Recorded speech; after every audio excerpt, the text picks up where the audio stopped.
They called her Falcon. The SEALs were about to learn the reason behind her name. They didn't know her real name. In fact, most of them didn't know anything about her at all. All they knew was the call sign whispered through command channels and training grounds alike. Falcon. Welcome back to United War, where we bring you the untold stories of warriors who operate beyond the spotlight. This is the story of a woman the Navy SEALs underestimated, right up until the moment she saved their lives. The briefing room was silent as the steel door slid open. Conversations stopped. Laughter faded. Every SEAL in the room turned to look at the figure who had just stepped inside. She wasn't built like them. No towering frame, no intimidating presence. Just calm eyes, controlled movements, and a confidence that didn't need to announce itself. Some of the SEALs exchanged glances. A few smirked. One of them leaned back and muttered under his breath, "That's Falcon?" She ignored it. She always did. Command introduced her with few details, too few. Attached to the unit for a high-risk operation, embedded asset, clearance level higher than anyone in the room. No questions allowed. That last part didn't sit well with the SEALs. They were used to being the best, used to being in control, and they didn't like unknowns. The mission was dangerous, hostile territory, fractured intelligence, and a target that had eluded capture for years. The SEAL team had trained for weeks, rehearsing every angle, yet somehow this quiet operator had been added at the final hour. As they reviewed maps and satellite imagery, Falcon stood off to the side, observing. She didn't interrupt, didn't correct anyone, but her eyes tracked every route, every blind spot, every mistake. The team leader finally noticed. "You see something you want to share?" he asked, half challenging, half curious. Falcon stepped forward and calmly pointed at the map.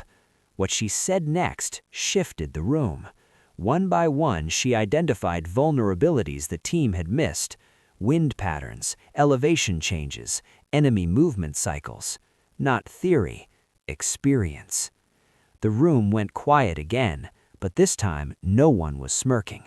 Still, doubt lingered. Skills on a map didn't mean survival in the field, and the SEALs had no idea that Falcon wasn't just trained for combat, she was trained to hunt, observe, and strike with precision from impossible distances. As the helicopter's engines roared to life and the team prepared to deploy, none of them realized the truth. They weren't escorting Falcon on this mission. She was watching over them. And before the night was over, the SEALs were about to learn exactly why she was called Falcon. The helicopter roared across the dark ocean, its shadow racing beneath the waves. Inside, the SEALs sat locked in silence, weapons secured, faces hardened by experience. Falcon stood among them, steady and unmoving, as if the chaos around her barely existed. No one spoke to her, not out of discipline, but uncertainty. As they fast-roped into hostile territory, the jungle swallowed them whole. Thick canopy, limited visibility, every step calculated. The team moved with precision, just as they always had, but Falcon moved differently. She didn't rush, she didn't hesitate. She flowed, eyes scanning high ground, listening beyond the obvious, sensing what others couldn't. The first sign of trouble came sooner than expected. The point man froze, raising his fist. Movement. Too clean, too deliberate. The intel had said the area was clear, but Falcon's gaze was already fixed on the ridgeline above them. Her jaw tightened. She whispered one word into the comms. "Stop." The team hesitated. A second later, distant gunfire cracked through the night, exactly where she'd been looking. Enemy scouts, perfectly concealed. If they'd taken one more step, the SEALs would have walked straight into an ambush. The team leader shot her a look, this time not dismissive. Respect, mixed with concern. They rerouted, pushing deeper into hostile ground. Time was slipping, tension climbed, and then chaos. An explosion tore through the jungle behind them. One of the rear operators went down, wounded and exposed. Enemy forces began closing in from multiple angles. The SEALs returned fire, disciplined but pressured. They were good, but the enemy was adapting fast. Falcon didn't wait for orders. She climbed. While the SEALs fought below, she scaled a near-vertical rock face with speed that defied belief. Rain slicked the surface, darkness worked against her, but she moved like she'd been born for it. From above, the battlefield changed. She settled into position, breathing slowing, world narrowing. In seconds, she identified enemy commanders, relay points, and firing positions. One by one, threats vanished. Silent, precise, surgical. Down below, the SEALs felt the shift. Enemy fire weakened, coordination collapsed, confusion spread. The team leader looked up just in time to see a shadow move across the moonlight, controlled, lethal, unstoppable. That was when it hit him. Falcon wasn't support. She was overwatch. And as the jungle fell silent once more, the SEALs realized something unsettling. This mission hadn't gone wrong. It had been saved. The silence didn't last. Enemy reinforcements poured in from the north, moving faster and smarter than expected. The SEALs regrouped behind a collapsed structure, weapons hot, breathing heavy. They had been in worse fights, but never this exposed, never this outnumbered. Falcon watched from above, her elevated position giving her a godlike view of the battlefield. She saw patterns the others couldn't, how the enemy moved, how they communicated, where fear crept into their ranks. She spoke calmly into the comms. "They're hurting you," she said. 3 minutes until you're surrounded." The team leader tightened his grip on his rifle. He trusted his instincts, but now he trusted hers more. The order came fast. Move south, break contact. They ran. Gunfire chased them through the jungle, tearing branches apart inches from their heads. One SEAL slipped, tumbling down a muddy slope. Another took shrapnel to the leg. The situation was collapsing. Falcon adjusted. She shifted positions at speed, relocating with impossible efficiency. Every time the SEALs thought the enemy had them, fire came from above, from the side, from nowhere. Enemy units dropped. Momentum shattered.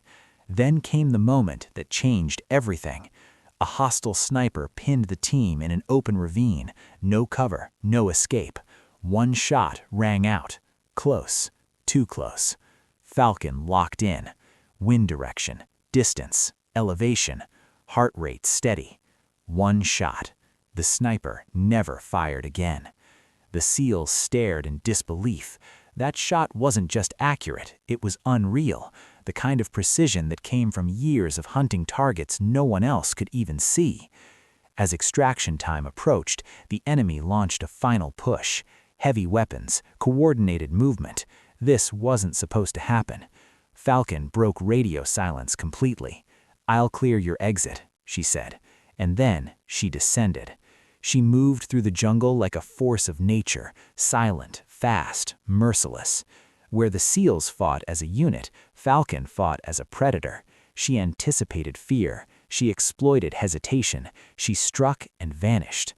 By the time the SEALs reached the extraction point, the enemy had fallen back, not defeated, but broken. The helicopter lifted into the night, rotors thundering. Inside, no one spoke. Every man on board understood the truth now. Falcon hadn't just saved them, she had controlled the battlefield. As the jungle disappeared beneath the clouds, the team leader finally looked at her and asked the question everyone had been thinking. Why Falcon? She didn't answer, because the final lesson was still coming. The helicopter cut through the morning sky as the battlefield faded into memory. No one celebrated, no one spoke. Every SEAL on board replayed the night in his head, every near miss, every impossible escape, every moment where death had been seconds away, and every time the same truth surfaced. Falcon. Back at the forward operating base, the debrief room was sealed. No cameras, no recordings. clearance levels higher than anything most of the SEALs had ever seen. When command entered, the mood shifted instantly. Falcon stood apart, helmet removed now, eyes sharp but unreadable. The commanding officer didn't start with questions, he started with facts. He explained that Falcon wasn't assigned to the team by chance. She wasn't support, she wasn't an observer. She was an independent asset, one of the most classified operators in existence, trained across multiple domains: reconnaissance, long-range precision, counterinsurgency, and battlefield psychology. She wasn't designed to fight the side units. She was designed to control outcomes. The SEALs listened in stunned silence as mission data played back. Footage showed angles they never knew existed. Enemy movements predicted minutes before they happened. Shots taken from positions most soldiers wouldn't even attempt to reach. Then the name finally made sense. Falcons don't fight like other predators. They don't rush. They climb higher than anyone expects. They wait, they watch, and when they strike, there is no warning. The team leader finally spoke. His voice carried no ego now, only respect. "You were never in danger, were you?" Falcon met his gaze. "Not once," she said. With that, the debrief ended. No handshakes, no medals, no public recognition. Falcon gathered her gear and walked out of the room, already fading back into the classified world she belonged to. The SEALs remained seated long after she was gone.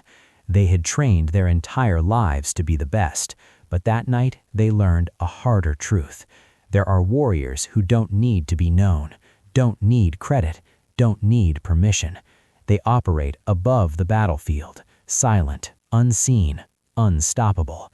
And long after the mission reports were locked away, the SEALs would remember one name, not spoken loudly, only with respect: Falcon.